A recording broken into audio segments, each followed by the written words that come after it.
Battery में mainly जैसे कि 3 टाइप्स के बैटरी होते हैं। C20 बैटरी, C10 बैटरी, उसके बाद में जो है lithium battery, lithium iron phosphate battery.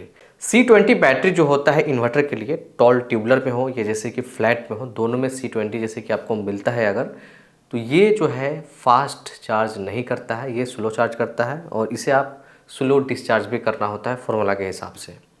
उसके बाद में C10 बैटरी जो होता है उसे आप थोड़ा सा फास्ट चार्ज कर सकते हैं, मतलब इससे डबल रेटिंग से फास्ट कर सकते हैं। जैसे कि C20 बैटरी को 20 घंटे में चार्ज करना होता है तो C10 बैटरी को 10 घंटे में चार्ज करना होता है। यहाँ पे यही एक फ़ायदा है कि आप C10 बैटरी आप लेते हैं तो सोलर जैसे कि आप जब भी लगाते हैं तो उसमें काफ़ी अच्छा काम करेगा, मतलब 10 घंटा समझिए कि सूरज का रोशनी मिल ही जाता है तो 10 घंटे में इजीली चार्ज हो जाएगा। लेकिन नॉर्मल बैटरी को चार्ज करना थोड़ा सा मुश्किल हो जाता है। दोनों बैटरी का फार्मूला है, अपने हिसाब से फार्मूला के हिसाब से अगर चार्ज करते हैं तो अच्छा बैकअप देगा, अच्छा चार्जिंग करेगा, सब चीज़ ठीक ठाक होगा। लेकिन फार्मूला से ज़्यादा जैसे कि ओवरलोड जैसे कि आप इस पर देते हैं तो ये अच्छा बैकअप नहीं देगा। अब आते हैं हम लिथियम बैटरी पे। आप उसे 50% के हिसाब से चार्ज कर सकते हैं, 50% के हिसाब से आप डिस्चार्ज कर सकते हैं। कहने का सेंस ये है कि काफ़ी फास्ट चार्ज कर सकते हैं और काफ़ी फास्ट डिस्चार्ज कर सकते हैं। कंपनी का रिकमेंडेशन ये है कि आप 50% के हिसाब से इसे चार्ज और डिस्चार्ज कर सकते हैं। तो ये बैटरी से फ़ायदा ये होता है ना कि अगर इसे आप बहुत ज़्यादा जैसे कि 50%, 60%, 70% लोड पे भी जैसे कि आप कोई भी अप्लाइंसेस को चला रहे हैं तो वहाँ पे पावर लॉसेस नहीं होगा।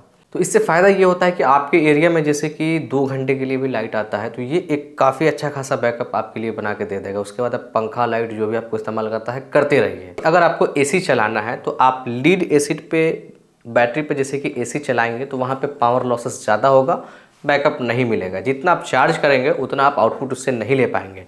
लेकिन यहाँ पे लिथियम बैटरी में ये है कि जितना आप चार्ज करेंगे और उस पर एसी चलाते हैं तो उतना आपको बैकअप मिल जाएगा, पावर लॉसेस वहाँ पे नहीं होगा। एसी चलाने के लिए लिथियम बैटरी कम से कम आपको 200 एच 300 एच का जैसे कि आप लेते हैं और उस पर जैसे कि एसी चलाते हैं तो आपको बिल्कुल भी पावर लॉसेस का सामना करने के लिए देखने के लिए नहीं मिलेगा। अब जैसे कि तीनों में डिफरेंस यहाँ पे एक चीज़ और है, लीड एसिड बैटरी है, चाहे वो C10 हो चाहे C20 हो, दोनों बैटरी के अंदर में पानी हमेशा आपको टाइम के हिसाब से देना पड़ेगा। अगर पानी ज़्यादा कम हो जाएगा तो फिर बैटरी का एफिशिएंसी कम हो जाएगा, बैटरी अच्छे से चार्ज नहीं होगा और उससे आपको एक अच्छा बैकअप नहीं मिलेगा। लेकिन लिथियम बैटरी में किसी भी तरह का मेंटेनेंस यहाँ पे नहीं करना है आपको। अच्छा, अब हम थोड़ा सा सेफ्टी की बात कर लेते हैं। सेफ्टी मतलब जैसे कि दोनों बैटरी में कौन कितना सेफ है।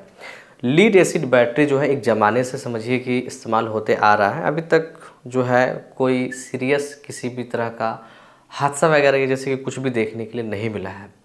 लेकिन लिथियम बैटरी आप खास करके मोटरसाइकिल में देखे होंगे कि वो थोड़ा सा ब्लास्ट कर जाता था पहले। हालांकि अभी भी ओला बाइक रोड पे आपको देखने के लिए मिलेगा जो कि उसको सुधार करके आज लोग उस पर बैठ रहे हैं, घूम रहे हैं। इस बैटरी के अंदर में एक होता है BMS, ठीक है। BMS का काम क्या होता है ना, बैटरी मैनेजमेंट सिस्टम बोलते हैं इसको। ये बैटरी का टेम्परेचर को मॉनिटर करते रहता है, ओवर चार्ज होने से बचाता है, शॉर्ट सर्किट से बचाता है और भी बहुत तरह के सेफ्टी होता है जो कि बैटरी मैनेजमेंट सिस्टम करता है। फिर भी जैसे कि एक डर रहता है कि कहीं ये बैटरी ब्लास्ट हो जाए, ये बैटरी में कुछ ऐसा आग लगने का संभावना ना हो, कुछ भी हो, इस तरह का डर अभी भी लगा हुआ रहता है। लेकिन इस कंडीशन में आप ऐसा कर सकते हैं कि लिविंग रूम से कहीं दूर दूसरे रूम में आप रख सकते हैं, ऐसा जगह पे जहाँ पे कल को आग लगे तो प्रॉब्लम ना हो। हालांकि इसमें बहुत सुधार हुआ है लेकिन फिर भी जो है लोगों का थोड़ा सा तो डर रहता है कि अगर कल को कुछ अगर इस तरह से होता है तो उसका सेफ्टी के लिए हम कह रहे हैं कि आप इसे लिविंग रूम से कहीं दूर आप सेटअप लगा के रख सकते हैं और वहाँ से आप AC वायर से आप जो है इसका इस्तेमाल कर सकते हैं। अच्छा, यहाँ पे जो लीड एसिड बैटरी है, चाहे वो C10 हो या C20 हो, किसी भी इन्वर्टर पर काम कर जाएगा। जैसे कि आपका साइन वेव इन्वर्टर हो, स्क्वायर वेव इन्वर्टर हो या कोई भी इन्वर्टर हो, उस पर काम कर जाता है। लेकिन लिथियम बैटरी के लिए लिथियम बैटरी सपोर्टेड वाला ही इन्वर्टर चाहिए, मतलब ऐसा इन्वर्टर जो लिथियम बैटरी को चार्जिंग करने का क्षमता रखता हो, वही इन्वर्टर आप लगा सकते हैं। फाइनली जैसे कि एंड में हम सब बैटरी को बता देते हैं। C20 बैटरी जो होता है वो स्लो चार्ज करता है, ये थोड़ा सा कम प्राइस में मिलेगा आपको और इसका जो वारंटी होता है वो भी कम होता है। C10 बैटरी जो होता है वो आपको सोलर बैटरी में ज़्यादातर देखने के लिए मिलेगा। ये फास्ट चार्जिंग को सपोर्ट करता है इसके कंपेयर में, C20 के कंपेयर में, और इसका वारंटी भी ज़्यादा होता है और इसका प्राइस भी 2-3 हज़ार रुपये ज़्यादा होता है C20 के मुकाबले में। और लिथियम बैटरी जो होता है इसका जो प्राइस है ये दोनों से ज़्यादा प्राइस है। इसका जो प्राइस होता है लगभग समझिए कि वही लगभग 18-19 हज़ार 20 हज़ार के आसपास देखने को मिलता है। डिपेंड करता है आप कौन सा कंपनी का ले रहे हैं। और इसमें सबसे बड़ा जो फ़ायदा होता है फास्ट चार्जिंग का, और आप उस पर हेवी लोड दे सकते हैं, उसका पावर लॉसेस नहीं होता है।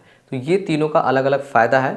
हमने जो बैटरी लगाया है यहाँ पे, ये बहुत पुराना बैटरी, लगभग 5 साल ये हो गया है। लुमिनस का बैटरी है और ये सोलर बैटरी है, जो कि ये C10 बैटरी है और इसका बैकअप फार्मूला के हिसाब से ठीक ठाक निकलता है। और यही तीनों बैटरी का कंपैरिजन आपने इस वीडियो में देखा है कि तीनों बैटरी में से कौन सा बैटरी आज के डेट के हिसाब से सही रहेगा। आशा करते हैं वीडियो आपको अच्छा लगा होगा।